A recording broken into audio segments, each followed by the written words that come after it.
BJP ಸಂಸದ ಪ್ರತಾಪ್ ಸಿಂಹ ವಿರುದ್ಧ ಈಗ ಎಫ್ಐಆರ್ ದಾಖಲಾಗಿದೆ. ಅವರು ಕೊಟ್ಟಿರುವಂತಹ ಹೇಳಿಕೆಗೆ ಸಂಬಂಧಪಟ್ಟಂತೆ ಮೈಸೂರು ಪೊಲೀಸ್ ಠಾಣೆಯಲ್ಲಿ ಎಫ್ಐಆರ್ ದಾಖಲಾಗಿರೋದು. ಮೈಸೂರಿನ ದೇವರಾಜ ಪೊಲೀಸ್ ಠಾಣೆಯಲ್ಲಿ ಪ್ರತಾಪ್ ಸಿಂಹ ವಿರುದ್ಧ ಎಫ್ಐಆರ್ ದಾಖಲಾಗಿದೆ.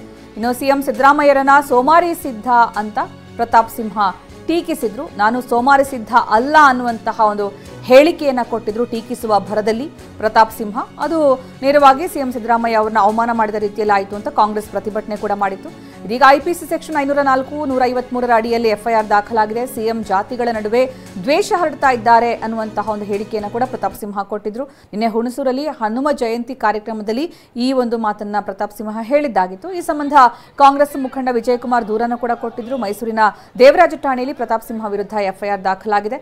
ಇನ್ನು ಪ್ರತಾಪ್ ಸಿಂಹ ನೀಡಿದಂತಹ ಹೇಳಿಕೆಯನ್ನು ಖಂಡಿಸಿ ತಕ್ಷಣವೇ ಕಾಂಗ್ರೆಸ್ ಪ್ರತಿಭಟನೆಗೆ ಕೂಡ ಮುಂದಾಗಿತ್ತು. ಪ್ರತಾಪ್ ಸಿಂಹ ಕಚೇರಿ ಮುಂದೆನೇ ಪ್ರತಿಭಟನೆ ನಡೆಸೋದಕ್ಕೆ ಮುಂದಾಗಿತ್ತು ಕಾಂಗ್ರೆಸ್. ಎಫ್ಐಆರ್ ದಾಖಲಿಸಲೇಬೇಕು ಅಂತ ಒತ್ತಾಯ ಕೂಡ ಮಾಡಿತ್ತು. ಇದೀಗ ಎಫ್ಐಆರ್ ದಾಖಲಾಗಿದೆ. ಇದು ಸಂಗತಿ. ಇದೆಲ್ಲದರ ಜೊತೆಗೆ ನೋಡಿ, ಮಾತಿನ ಭರದಲ್ಲಿ ಆಡುವಂತಹ ಮಾತುಗಳು ಎಷ್ಟರ ಮಟ್ಟಿಗೆ ಅಂತ ಬೇರೆ ಬೇರೆ ಸೆಕ್ಷನ್ಗಳ ಅಡಿನಲ್ಲಿ ಈಗ ಪ್ರತಾಪ್ ಸಿಂಹ ವಿರುದ್ಧ ಈಗ ಸೆಕ್ಷನ್ ಬೇರೆ ಬೇರೆ ಸೆಕ್ಷನ್ಗಳ ಅಡಿನಲ್ಲಿ ಅವ್ರ ಮೇಲೆ ಕೇಸ್ ದಾಖಲಾಗಿದೆ.